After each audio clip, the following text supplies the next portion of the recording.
The tent stakes were still hammered into the frozen Colorado ground when Park Ranger Tom Baker found the campsite on October 15, 1980, but something about the perfectly arranged scene made his stomach turn.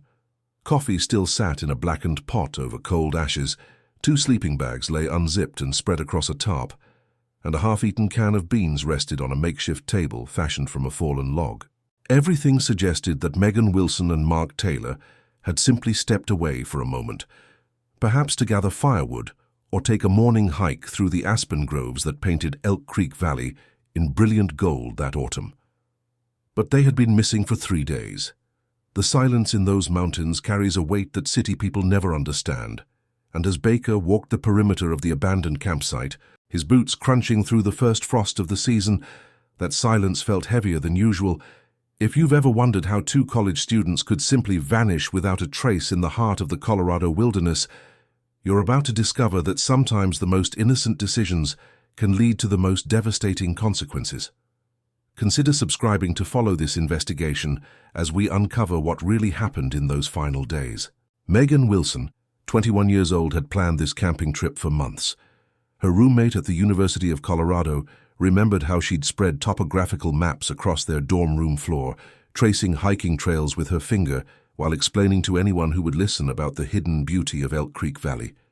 She'd grown up in Aurora, but her heart belonged to the mountains, and this would be her last chance to experience autumn in the high country before winter locked the backcountry roads until spring.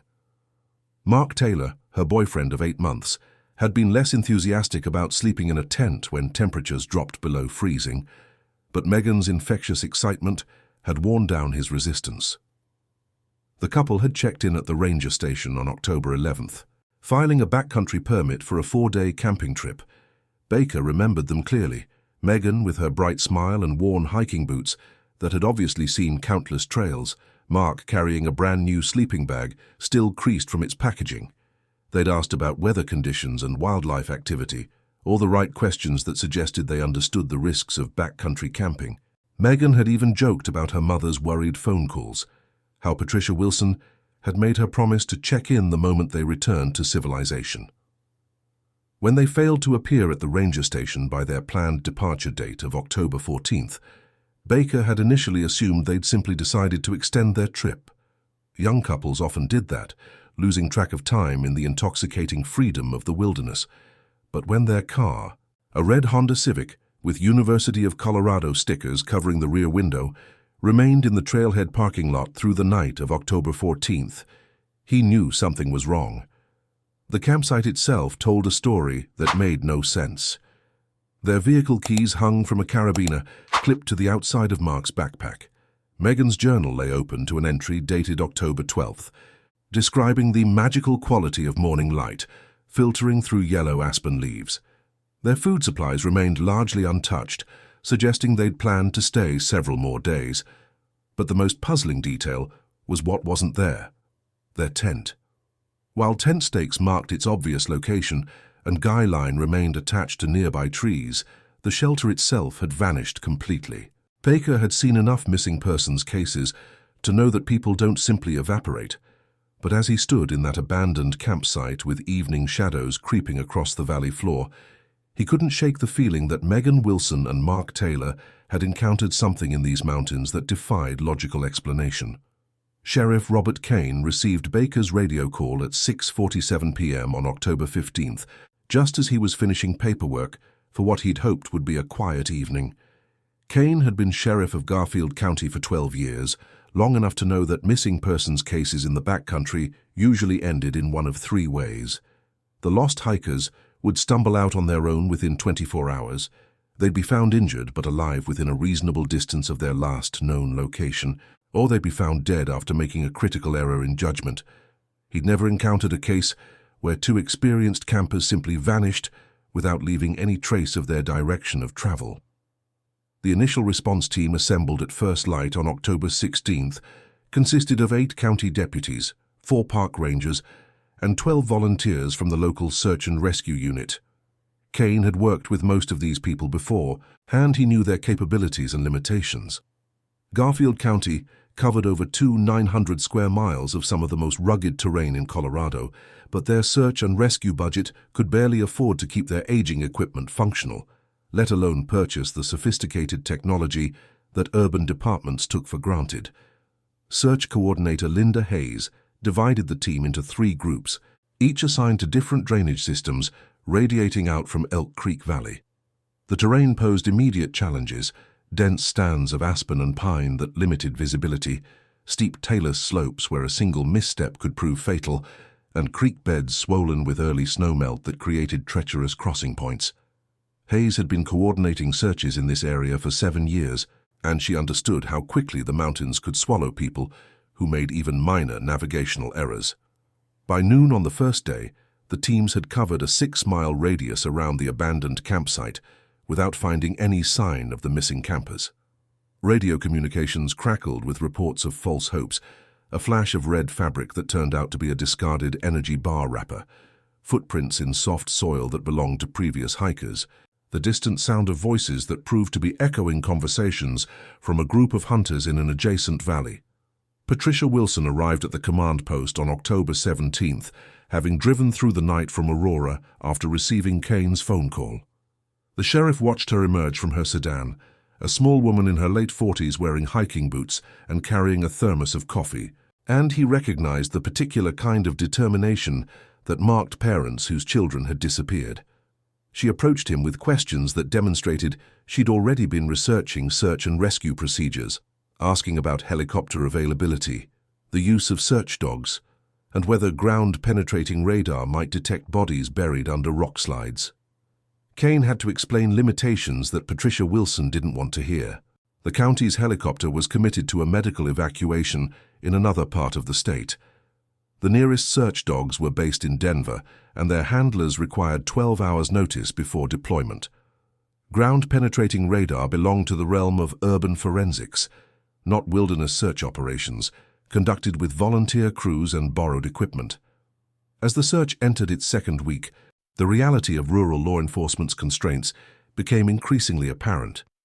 Volunteers who had initially approached the operation with enthusiasm began returning to jobs and family obligations. Weather reports predicted an early winter storm that would dump significant snow above 9,000 feet, effectively ending any realistic chance of finding the missing campers alive. Kane found himself making the calculations that kept him awake at night.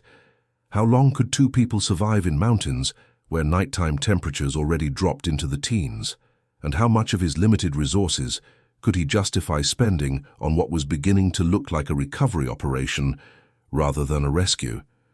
Patricia Wilson refused to accept these realities, organizing additional volunteer searches and personally hiking trails that the official teams had already covered twice. Her refusal to acknowledge defeat would become legendary in Garfield County, but as October faded into November and the first significant snowfall buried the high country under 3 feet of powder, even she had to admit that Megan and Mark had vanished as completely as if they had never existed at all. Detective Maria Santos arrived from the Colorado Bureau of Investigation 3 days after the initial search began, carrying a camera bag and evidence collection kit that looked almost comically sophisticated compared to the rural sheriff's department's equipment. Santos had worked missing persons cases across the Front Range for 8 years, but she'd never encountered a scene quite like the one waiting for her in Elk Creek Valley. The abandoned campsite had been preserved exactly as Ranger Baker had found it, cordoned off with yellow tape that fluttered in the mountain wind like prayer flags marking a sacred space.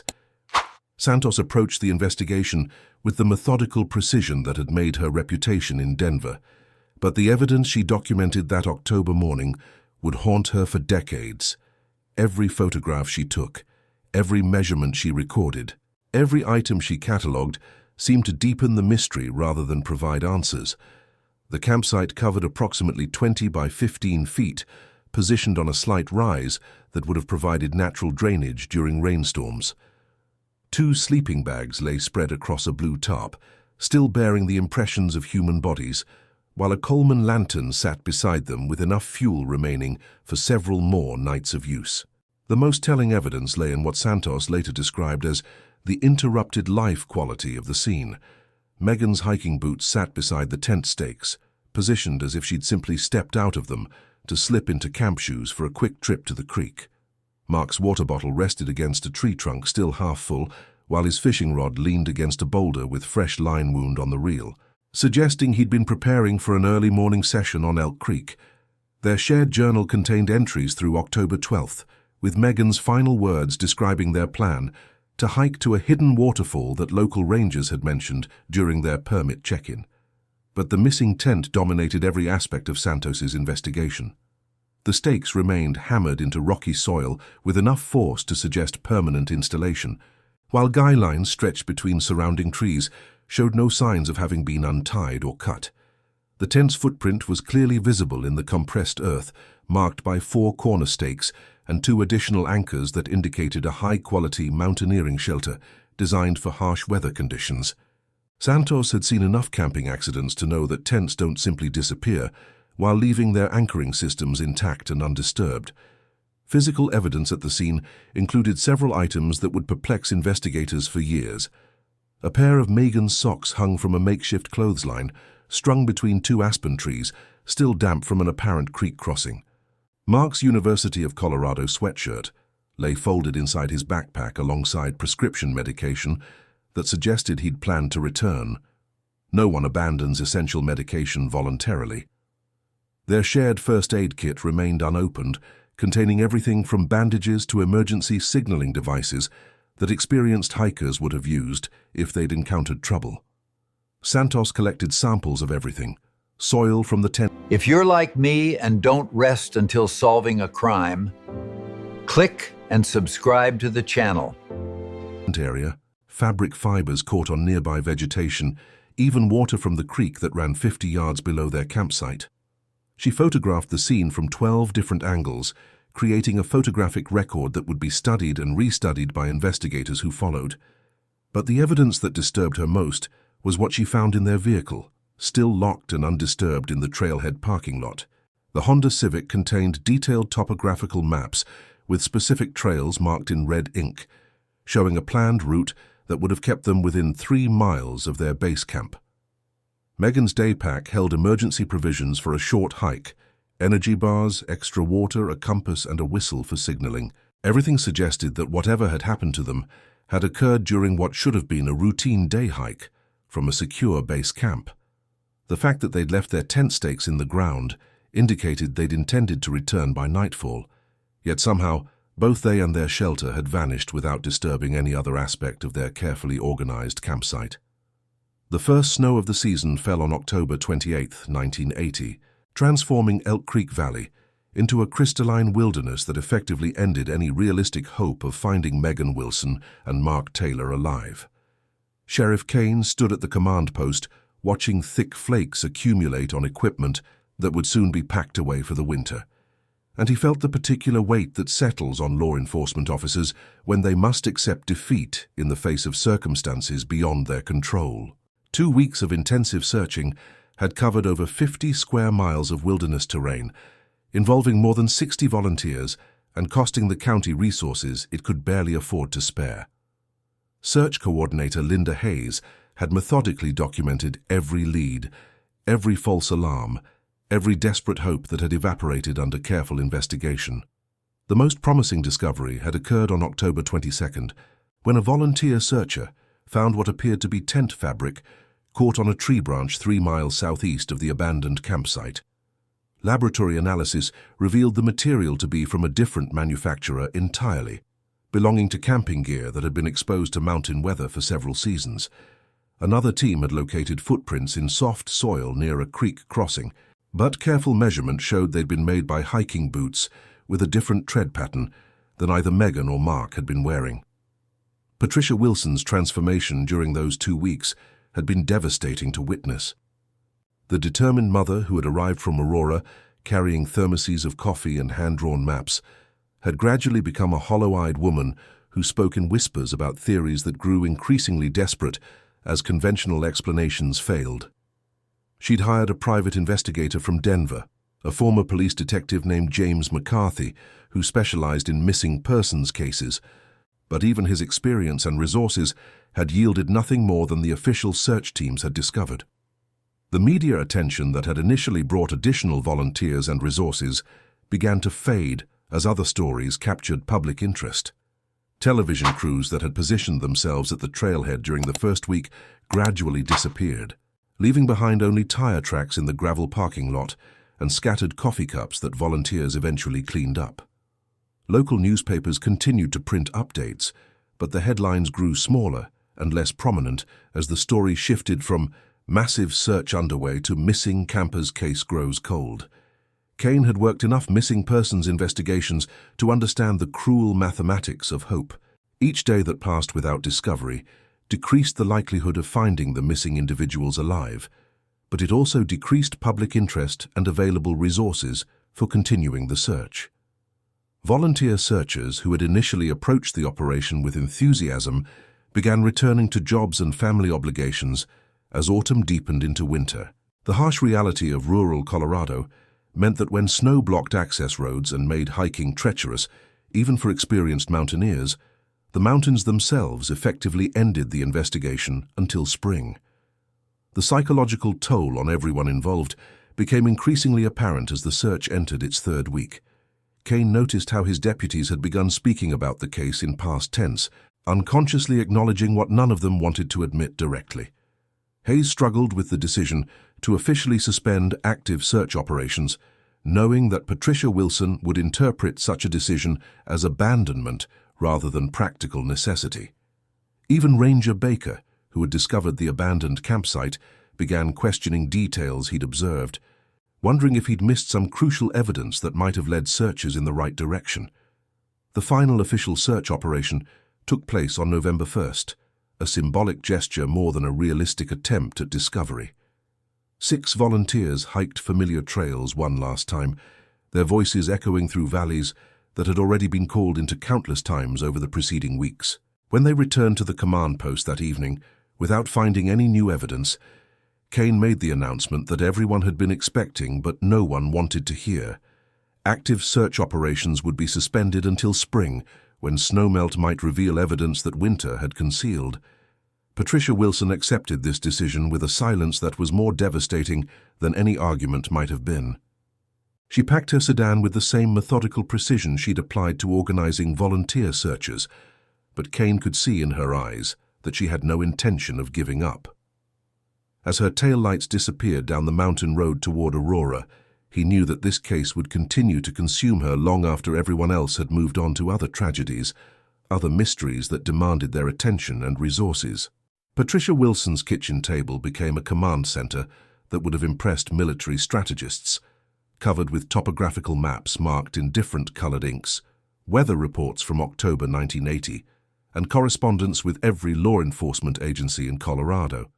For 15 years after her daughter's disappearance, Patricia transformed her grief into a methodical obsession that consumed every aspect of her life, turning her Aurora home into a shrine dedicated to finding answers that had eluded trained investigators. The woman who had once taught 4th grade at Wheeling Elementary School gradually became a self-taught expert in wilderness survival, search and rescue techniques, and the bureaucratic intricacies of interagency investigations. She subscribed to mountaineering magazines and law enforcement journals, attended search and rescue training seminars, and corresponded with families of missing persons across the country, building a network of shared knowledge and mutual support that sustained her through years when hope seemed impossible to maintain. Every spring, Patricia returned to Elk Creek Valley, carrying new theories and updated equipment. She'd purchased a GPS unit in 1989, one of the first civilian models available, and spent countless hours learning to use coordinates that might have made the difference in 1980. Her annual pilgrimages to the mountains became legendary among park rangers, who grew accustomed to encountering a small woman in her 50s hiking alone through terrain that challenged experienced mountaineers half her age. She carried detailed photographs of Megan and Mark, showing them to every hiker, camper, and hunting party she encountered, asking if anyone had seen anything unusual in October 1980. Private investigator James McCarthy had given up on the case after 6 months, but Patricia continued paying for services she provided herself. She learned to read terrain the way Megan had taught her to read music, understanding how watersheds channeled runoff, how geological formations created hidden valleys, and how seasonal weather patterns might have affected two young people caught in an unexpected situation. Her bedroom closet contained boxes of evidence she'd collected herself, fabric samples, metal fragments, and dozens of photographs documenting every anomaly she'd discovered during her solitary searches. The psychological toll of her quest became apparent to everyone except Patricia herself. Her husband Robert had initially supported her efforts, but as years passed and her obsession deepened, their marriage strained under the weight of grief that never found resolution. Their son David, 6 years younger than Megan, grew up in a household where every conversation eventually returned to theories about what might have happened in those mountains. Family gatherings became exercises in carefully avoiding topics that might trigger Patricia's need to analyze evidence or discuss new possibilities she'd considered. Patricia's methodical approach to the investigation impressed even the law enforcement officers who had initially written off her efforts as understandable but futile. She maintained detailed logs of every conversation, every tip, every lead she'd pursued independently. Her filing system rivaled what professional investigators used, with cross-referenced categories for physical evidence, witness statements, weather data, and geological surveys. When Garfield County formed its cold case unit in 1995, Detective Michael Johnson discovered that Patricia Wilson had compiled the most comprehensive case file he'd ever encountered, containing information that official investigators had never documented. The relationship between Patricia and the various law enforcement agencies involved in the case evolved from polite tolerance to grudging respect. Sheriff Kane had retired in 1992, but his replacement, Sheriff Lisa Torres, recognized that Patricia's 15 years of research had preserved details that might otherwise have been forgotten. Patricia had tracked down and interviewed every member of the original search teams, documenting their recollections before memories faded or participants moved away from the area. By 1995, Patricia Wilson had become the unofficial keeper of her daughter's case, the person that new investigators consulted when they needed historical context or detailed background information. Her persistence had kept the case alive in ways that official channels never could have achieved. But the cost of that persistence was evident in the lines around her eyes and the way her hands trembled slightly when she spread those familiar maps across surfaces that had supported her obsession for a decade and a half. Detective Michael Johnson opened the Megan Wilson and Mark Taylor case file in January 1995 with the kind of fresh perspective that only comes from technological advancement and institutional change. Garfield County had finally allocated resources for a cold case unit equipped with communication systems and analytical tools that would have seemed like science fiction to Sheriff Kane 15 years earlier. Johnson's background included training in geographic information systems and computer-assisted case management, technologies that promised to revolutionize how investigators approached complex missing persons cases. The formation of the cold case unit coincided with broader changes in how law enforcement approached unsolved cases. Federal grants had become available for upgrading rural departments' capabilities, and Johnson found himself working with equipment that urban departments had been using for several years. Database software allowed him to cross-reference the Wilson-Taylor case with similar disappearances across the region, while improved communication systems enabled coordination with agencies that had been virtually impossible to reach during the original investigation. Johnson's first breakthrough came from something that would have been impossible in 1980, a comprehensive review of weather data, using computerized records that extended back decades. The National Weather Service had digitized historical records, and Johnson discovered meteorological details about October 1980 that the original investigators had never accessed. Precipitation patterns, temperature fluctuations, and wind speed data painted a picture of conditions that were significantly more severe than anyone had realized at the time of the disappearance. The detective's methodical approach to re-examining physical evidence benefited from advances in forensic science that had occurred during the 15-year interim. Fabric samples that Detective Santos had collected in 1980 could now be analyzed using techniques that provided much more specific information about manufacturer, age, and exposure to environmental conditions. Johnson submitted every piece of physical evidence for reanalysis, hoping that new testing methods might reveal details that had been impossible to detect with 1980s technology.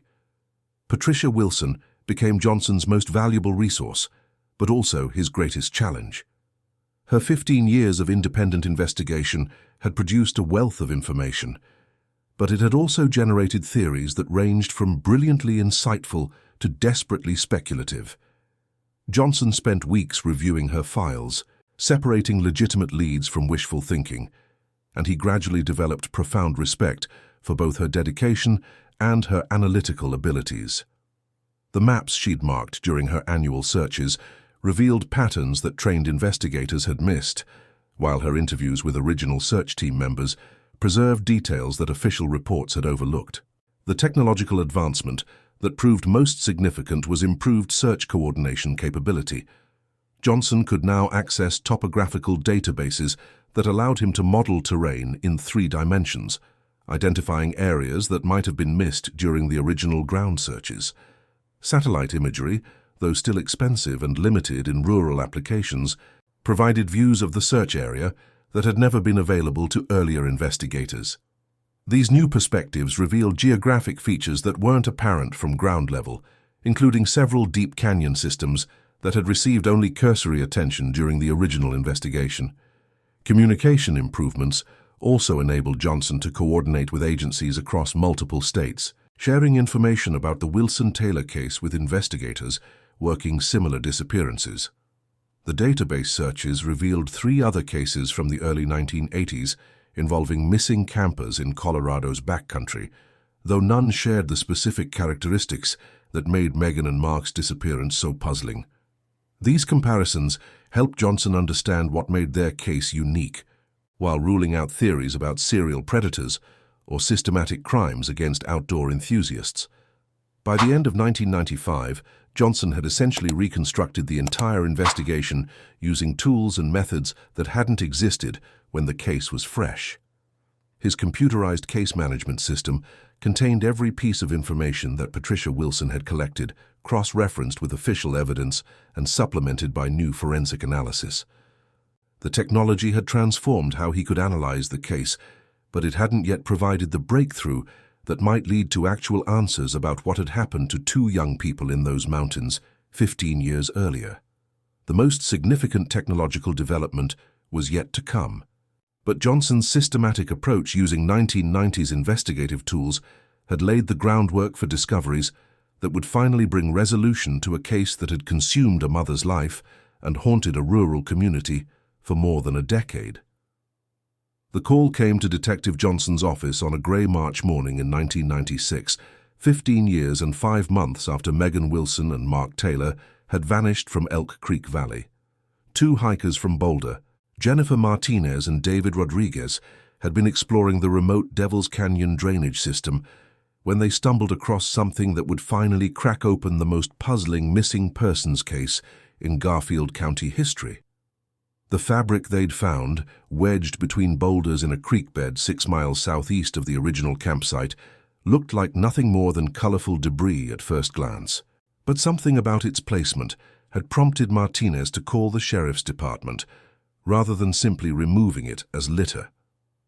Johnson arrived at Devil's Canyon with the same methodical approach he'd applied to every aspect of the case, but the location immediately struck him as significant.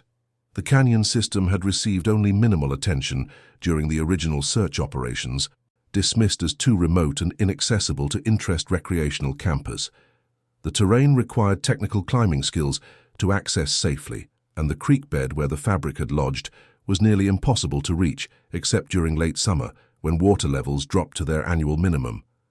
No reasonable person would have chosen this location for camping, which made the presence of tent material all the more mysterious. The fabric fragments that Martinez and Rodriguez had discovered were clearly synthetic, showing the distinctive weave pattern of high-quality mountaineering equipment rather than the cotton canvas of cheap camping gear.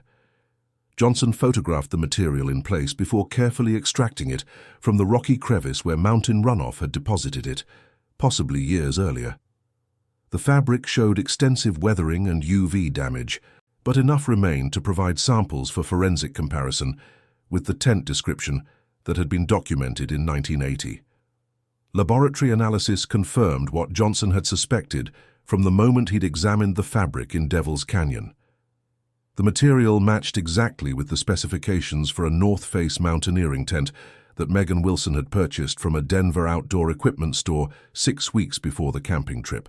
The synthetic fabric composition, the distinctive orange and blue color pattern, even the heavy-duty stitching used in seam construction provided conclusive identification. This was definitely material from the tent that had vanished from the Elk Creek Valley campsite, but its location raised more questions than it answered. The discovery location presented a geographic puzzle that challenged every assumption investigators had made about the case. Devil's Canyon lay in a completely different watershed from Elk Creek Valley, separated by a ridge system that would have required at least 6 hours of difficult hiking to traverse. The canyon itself was unmarked on most recreational maps, known primarily to experienced climbers and geological surveyors who studied the area's complex rock formations. Megan and Mark's original camping permits had listed no intention to visit this remote drainage, and their planned hiking routes had all stayed within the immediate vicinity of their established campsite. Johnson's examination of the recovery site revealed additional evidence that deepened the mystery. Scattered around the fabric fragments, he found metal grommets that matched the tent's original hardware specifications, along with several sections of lightweight aluminum tent poles that showed impact damage consistent with violent movement across rocky terrain. The distribution pattern suggested that the tent had been torn apart with considerable force, with pieces scattered across several hundred yards of creek bed before finally lodging in locations where spring runoff couldn't dislodge them. Patricia Wilson's reaction If you're to a the fan of discovery mystery was a cases, mixture of vindication don't forget and to renewed like and anguish. subscribe to our channel. For 15 years, she'd maintained that the missing tent held the key to understanding her daughter's disappearance, and the Devil's Canyon discovery proved that her instincts had been correct. But the location of the find created new possibilities that were almost too painful to consider. If Megan and Mark had somehow traveled to Devil's Canyon, they had ventured far beyond the safe hiking routes they'd planned into terrain that challenged even experienced mountaineers. The breakthrough discovery had finally provided the first real evidence in 15 years, but it had also opened entirely new avenues of investigation that might take months or years to resolve completely. The painstaking analysis of the Devil's Canyon discovery required Detective Johnson to reconstruct a sequence of events that had occurred 15 years earlier, using evidence that had been scattered by mountain weather and seasonal flooding across miles of rugged terrain. Working with geological surveys, weather records, and topographical analysis, Johnson began to develop a theory that would have seemed impossible when the case was fresh, but made terrible sense in light of the new evidence and improved understanding of the area's environmental conditions. The key breakthrough came from an unexpected source, a doctoral dissertation written by University of Colorado geology student Amanda Foster, who had spent 2 summers studying erosion patterns in the exact area where the tent fragments had been discovered. Foster's research included detailed measurements of seasonal water flow in Devil's Canyon, and her data revealed that the creek system experienced dramatic fluctuations that weren't reflected in any official hydrological surveys. During periods of heavy precipitation, the normally docile creek could become a torrential cascade capable of moving substantial debris across considerable distances. Johnson's collaboration with Foster led to a reconstruction scenario that explained both the tent's presence in Devil's Canyon and the total absence of any other trace of Megan Wilson and Mark Taylor. Weather records from October 1980 showed that a severe storm system had moved through the region on October 13th, producing rainfall totals that exceeded anything recorded in the area during the previous decade. The storm had been largely overlooked during the original investigation because it had passed through quickly, leaving clear conditions that had persisted throughout the search operations. Foster's geological analysis revealed that the storm would have created flash flooding in creek systems throughout the region, including waterways that appeared completely safe under normal conditions. Elk Creek, which ran approximately 50 yards below Megan and Mark's original campsite, would have transformed from a gentle mountain stream into a raging torrent capable of washing away anything in its path. The flooding would have occurred with little warning, possibly during nighttime hours when campers might have been sleeping or unable to assess the danger accurately. The hypothesis that emerged from this analysis was both logical and devastating. Megan and Mark had likely been forced to abandon their original campsite when rising water threatened their safety, carrying their tent and essential gear to higher ground. In the darkness and confusion of a severe mountain storm, they might have attempted to reach what appeared to be a safer location, unknowingly moving toward terrain that would prove even more dangerous than the flooding they were trying to escape. Johnson's reconstruction suggested that the couple had made their way into the Devil's Canyon drainage system while attempting to escape flood conditions at their original campsite. The canyon would have offered apparent shelter from the storm, and its elevated position would have seemed safer than remaining near Elk Creek during flooding. However, Devil's Canyon's unique geological characteristics made it particularly susceptible to flash flooding, as Foster's research had documented. Water that collected from a wide area of mountainous terrain funneled into the narrow canyon, creating hydraulic forces that could move boulders and strip vegetation from vertical rock faces. The evidence scattered throughout Devil's Canyon told a story of catastrophic force. Tent fragments had been found at elevations that could only be reached by water moving at tremendous velocity. Metal components showed impact damage that suggested they had been swept along rocky surfaces for considerable distances. The distribution pattern indicated that the tent had been completely destroyed by hydraulic action, torn apart and scattered across the canyon system during a flood event that had occurred with little warning. Patricia Wilson's response to Johnson's reconstruction was a complex mixture of relief and overwhelming grief. For 15 years, she had wondered whether Megan and Mark had suffered, whether they had made critical errors in judgment, or whether some human predator had been responsible for their disappearance. The flood hypothesis suggested that they had simply been victims of extraordinary weather conditions that no reasonable person could have anticipated or prepared for adequately. The geological evidence was compelling, but it also meant that any hope of recovering physical remains was essentially non-existent. If Megan and Mark had been caught in the kind of flash flooding that Foster's research described, their bodies would have been swept downstream into underground cave systems that honeycombed the area, making recovery impossible even with unlimited resources and sophisticated equipment. The final piece of evidence that confirmed Detective Johnson's flood hypothesis came from an unexpected source. A maintenance worker at the Colorado Department of Transportation who had been clearing storm drains in October 1980. Thomas Morrison had worked highway maintenance for 37 years when Johnson tracked him down in 1996, and his memory of that particular storm remained vivid because of the unprecedented cleanup effort it had required throughout the mountain regions. Morrison's testimony would provide the crucial link between meteorological theory and physical evidence that had eluded investigators for 16 years. Morrison recalled that the October 13th storm had produced rainfall totals that overwhelmed drainage systems throughout Garfield County, creating flash flood conditions in waterways that local residents had never seen flood before. His crew had spent 3 days clearing Highway 82 of debris that had been swept down from mountain watersheds, including camping equipment, hiking gear, and personal items that had obviously been torn from backcountry campsites. Morrison had specifically remembered finding a sleeping bag wedged under a culvert 30 miles downstream from Elk Creek Valley, along with cooking equipment and backpacking gear that bore obvious signs of having been tumbled violently through rocky terrain. The significance of Morrison's testimony became apparent when Johnson compared the highway worker's description of recovered items with the inventory of gear that Megan and Mark had left behind at their original campsite. Several items that Morrison remembered finding matched exactly with equipment that had been documented as missing from the abandoned campsite, including a distinctive blue sleeping bag that Megan had purchased specifically for cold weather camping. The highway cleanup crew had treated these items as standard storm debris, disposing of them without realizing their potential connection to the missing persons case that was developing simultaneously in a different part of the county. Johnson's investigation of the 1980 storm revealed meteorological conditions that would have created a perfect storm scenario for inexperienced campers caught in the wrong location.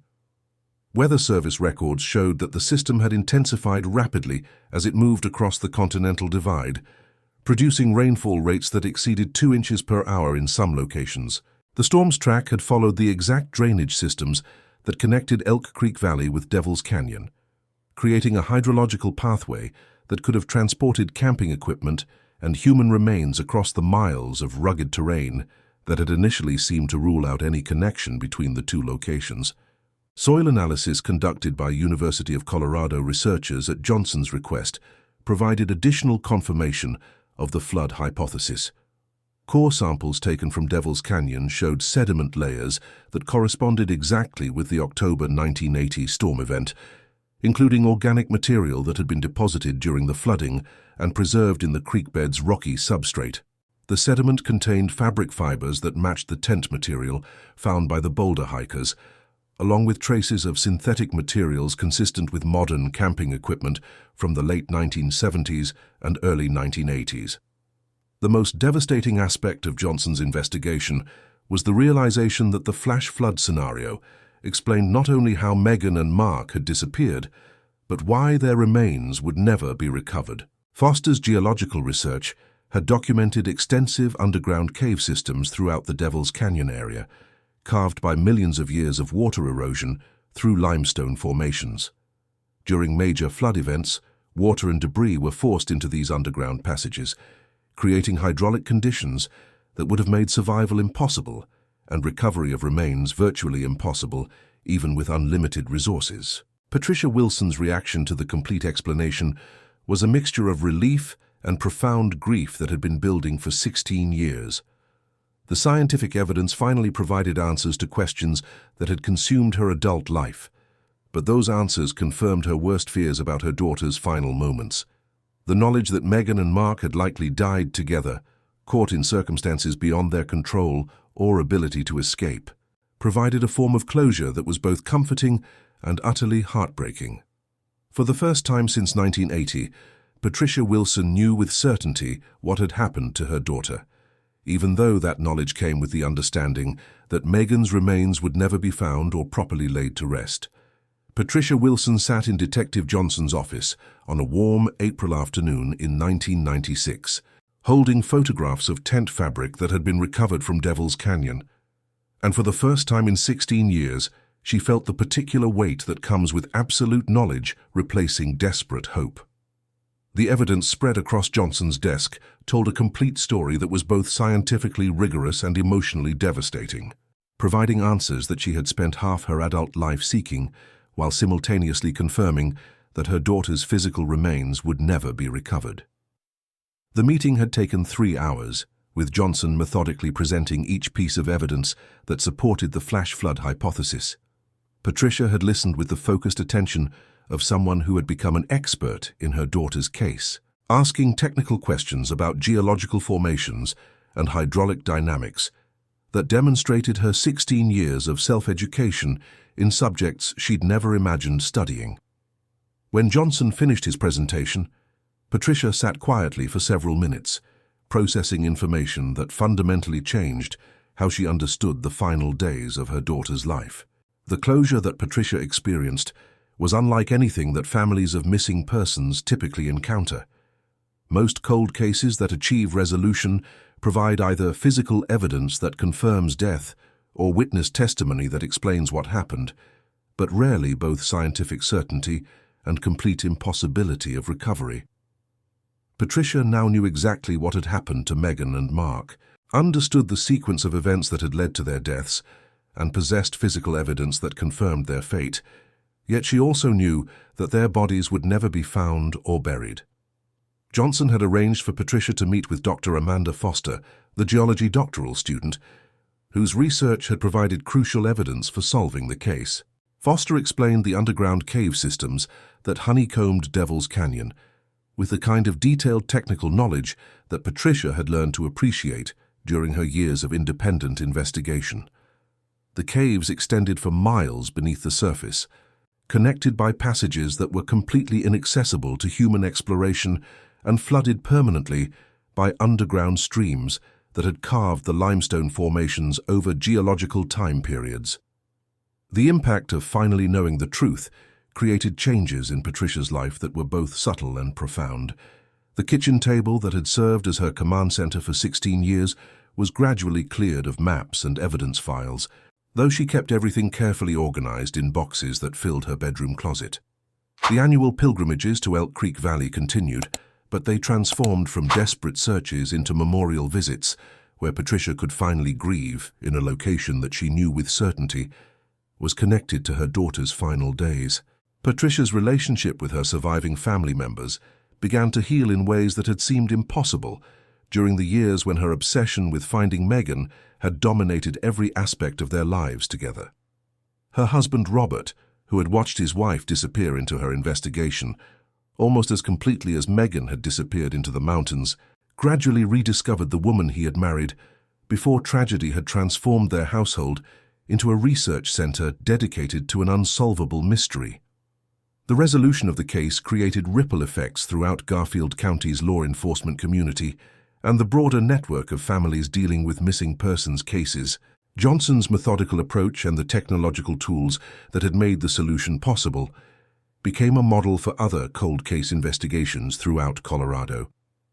Patricia Wilson's 16 years of meticulous documentation provided a template for how families could contribute meaningfully to official investigations while maintaining their sanity and preserving their relationships.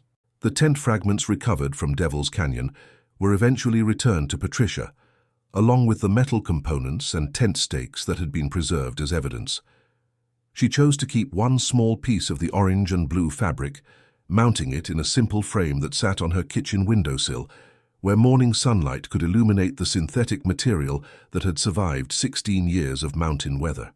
The rest of the tent remains were buried in Aurora's Riverside Cemetery, in a plot that Patricia had purchased years earlier, providing a physical location where family members could visit and remember Megan, even though her body would remain forever entombed in the limestone caves beneath Devil's Canyon. If you followed this investigation from the beginning, you've witnessed how persistence, advancing technology, and the devotion of a mother who refused to give up eventually solved a mystery that had seemed impossible to crack. Share your thoughts about how families can maintain hope during long-term missing persons cases, and consider subscribing to follow more investigations where determination and scientific analysis finally provide answers to questions that have haunted communities for decades.